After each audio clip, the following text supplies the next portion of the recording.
and welcome to today's video. Now, older viewers of my channel may remember a series I did called Formula E Championship. Unfortunately, I won't be making a comeback, but we're starting off on that subject because I have today the brand new Formula E Gen 2 car. Now, I've been looking forward to this car for ages. I have been looking forward to driving it for ages. In fact, this video will be my first drive of it. I literally downloaded it. I'll leave a download link in the description of the video, obviously, but what I've done is I've literally just downloaded it and literally thought I'm going to make a video on this because I've been waiting for this car for absolutely ages. This is quite possibly the most important race car of the year, maybe, because it represents such a big leap over the original Gen 1 car, which, as I've said, frequent viewers of my channel will know. I have driven it fairly extensively in my old Formula E Championship, but I'm very much looking forward to driving this. So we're going to just go pick a track. That's pretty much just a Shift 2 track, but I'm enjoying the long straight on it because I want to see what a car like this could do. But I think we're just going to start on one of the Formula E tracks. I'm thinking the Berlin track. Bit of trivia, the Berlin track is when the Gen 2 car made its first public debut in the hands of the 2016 champion Nico Rosberg, so we're going to go there. We're going to go, did we have won't be one of the others. I don't know, actually. I'm leaning towards one of these, but I'm thinking, will the car be too fast for that? Because I want to see what this car can really do. Like I said, this is my first drive of it. And I'm thinking just going to go Berlin. I mean, yeah, we're just going to go Berlin. Because Berlin, it does have some fairly long straights, so it might give me a chance to open up the new drivetrain on this Gen 2 car, which I'm very much looking forward to. It's got more power, have more torque, it's got more downforce apparently, so we're gonna see how quickly we can take some of the corners as well. The only problem is I've never actually driven a car with a halo, which is now mandatory across all FIA single-seaters from 2019 onwards, I believe it is. So I've never driven a Halo either, so this is going to be an interesting experience for us all, to say the least. So, first impressions of the Halo, a bit intrusive, so I'm just going to lower the seat down. But I have to say, from a graded perspective, it's actually pretty quick off the mark compared to the Gen 1 car. And I think it's only got 2 gears. And just rumbling over the curbs there. It's only got 2 gears, so that's going to take some time for me to just get used to. I mean, it's got a very long first gear. It's going to have a stupidly long second gear as well. And we're doing this with no driver aids as well. Let's just turn that off. See, it's going to be very difficult for me to get my head around because I'm normally used to like 6 or 7 gears in racing cars. So just having 2, it's a big recalculation of how you drive a race car. In fact, with this so far, it's a complete recalculation because there's just so much torque from that electric motor. It's like, I'm going to just put my foot down here and look, I'm gone. Pretty much. It's already about 100 miles an hour, just breaking down for the hairpin. It's extremely different to even the Gen 1 car. And that in itself it was fun to drive the Gen 1 car. Don't get me wrong.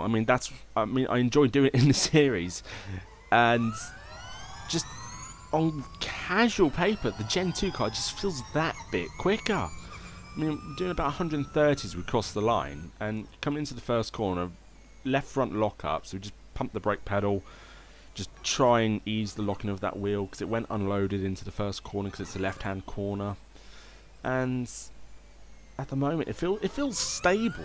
This new car, it feels quite stable despite me locking up. So just clouting the curb, you've got to be very careful, I think, with the curbs on this. I don't know. Like I said, this is a whole learning experience, but what I do find really annoying is the halo. I mean, I normally always just point the car to the centre of the screen and just go, but the halo, I'm having to just sort of look round it. It can be very annoying at times, so it's just, yeah. So into the hairpin again, slightly wide on the apex. Managed to get the car turned in. There was a bit of understeer on the first couple of installation laps I did. I mean, that completely missing my braking zone there.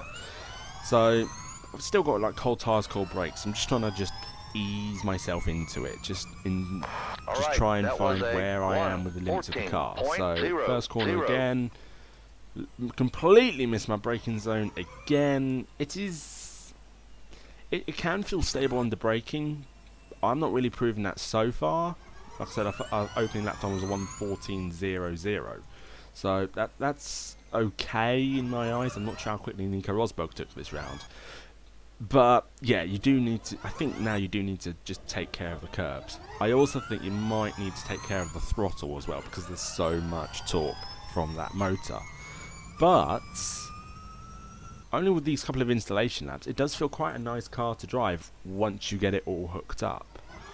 So we're just gonna keep going here for the next couple of laps, see what I can really do with it. But I think yeah, just shifting the brake balance to a more neutral setting, because I think that'll decrease the fronts from locking up, and just coming into the hairpin. I know we're not coming in there at a full pelt, so yeah, you've got to be very delicate with the throttle, very, very delicate. So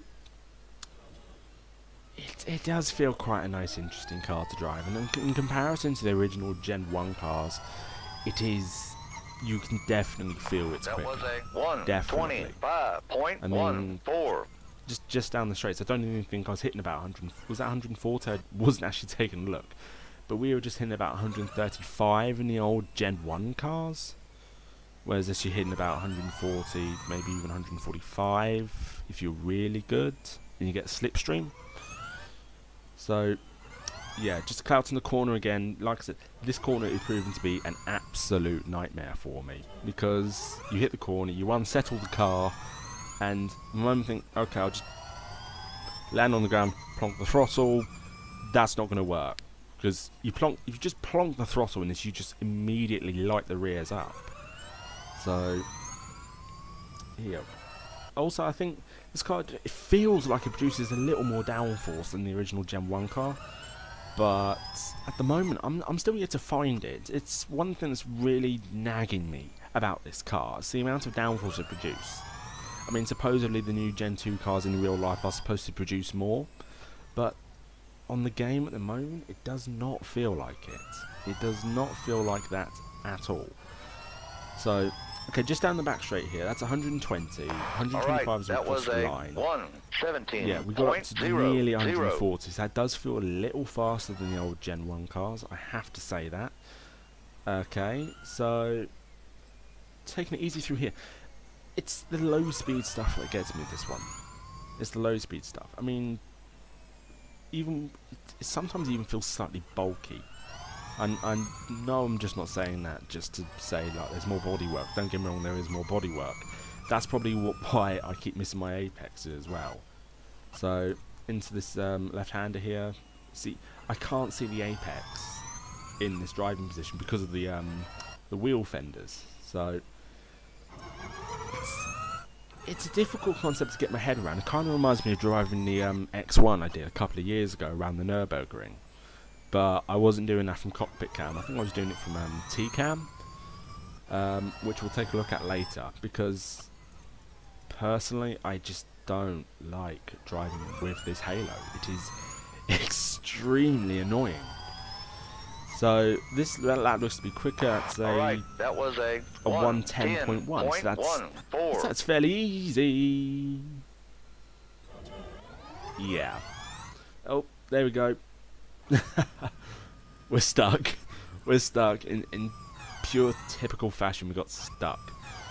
So yeah, you've got to. Some occasions you can be proper brutal with the throttle and the clutch. Other times, probably not.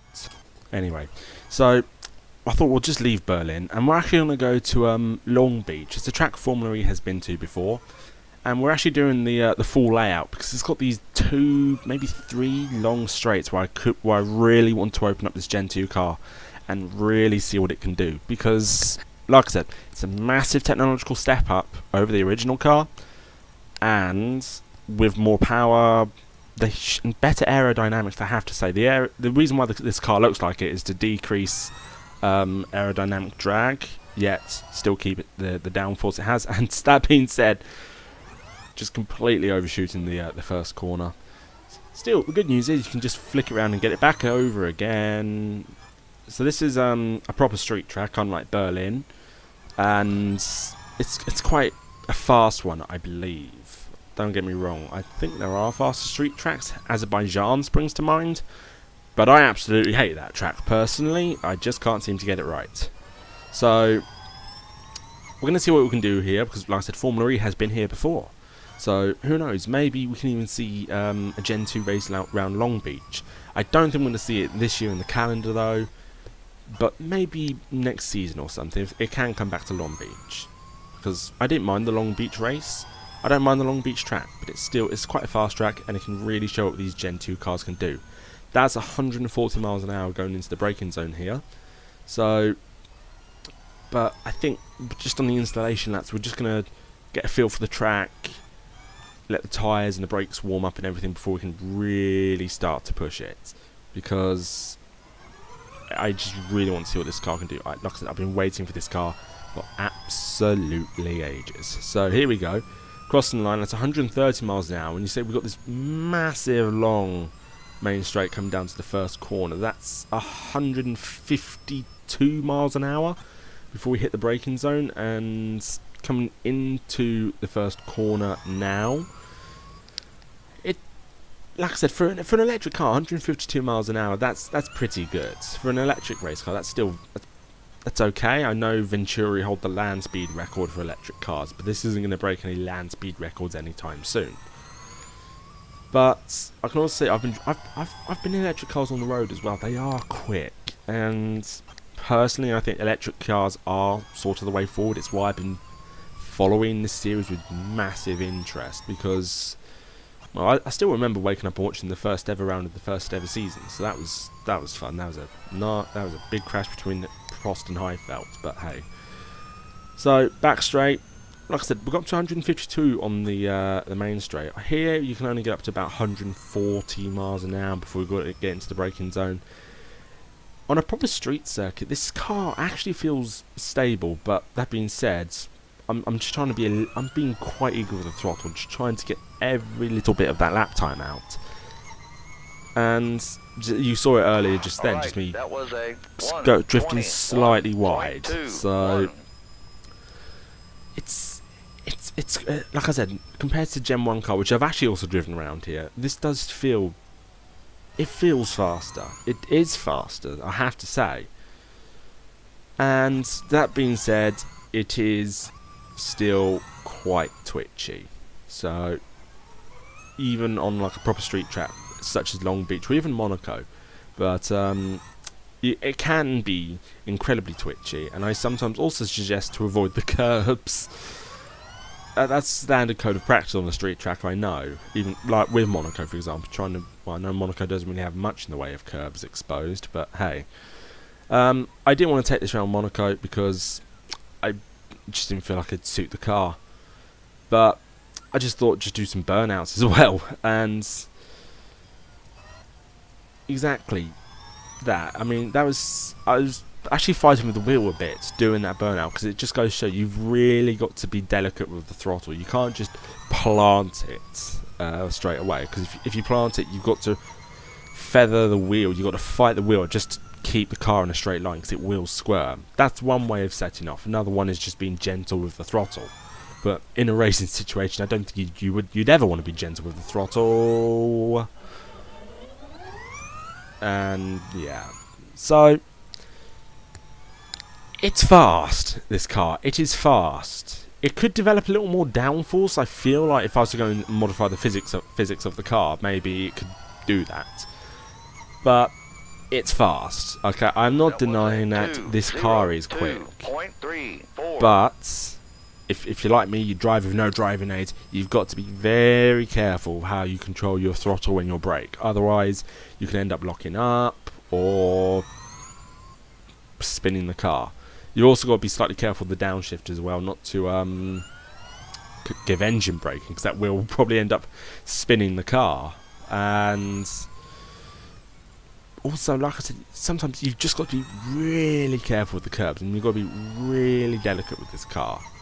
Okay, you normally have to on most street tracks, but overall, I do feel like this car is a massive step up from the original Gen 1 Formula E car. And to be honest, I actually look forward to driving this car more often. To be honest, who knows, maybe I even might bring my Formula E series back with this car.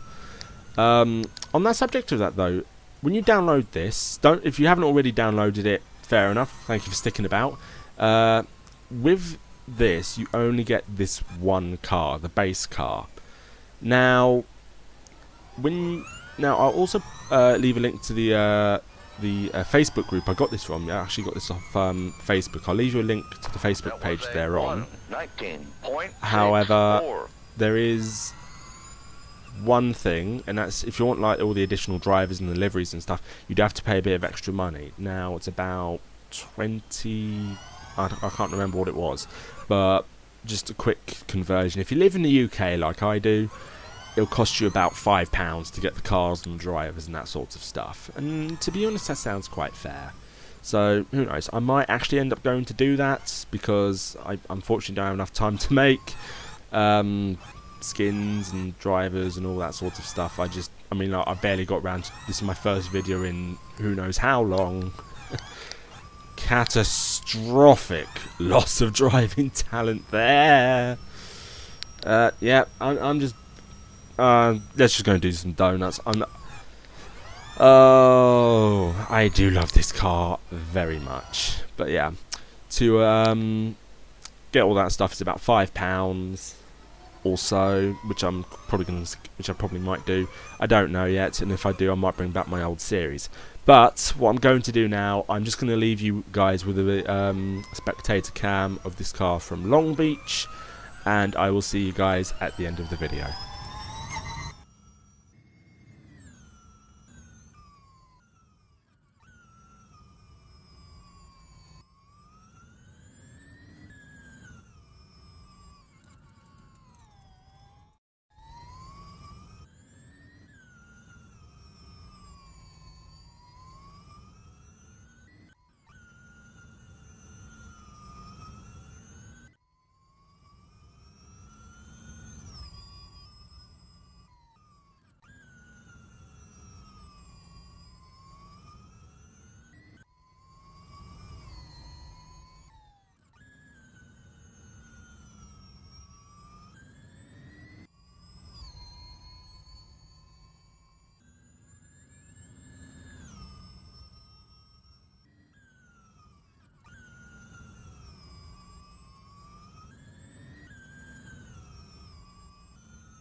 So there you are, guys. I hope you have enjoyed that little spectator cam of the brand new Formula E Gen 2 car on Long Beach.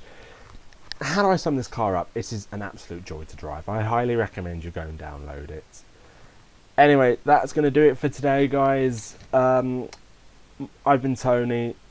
I hope you enjoy the rest of your day, and I will see you guys in the next video. Goodbye.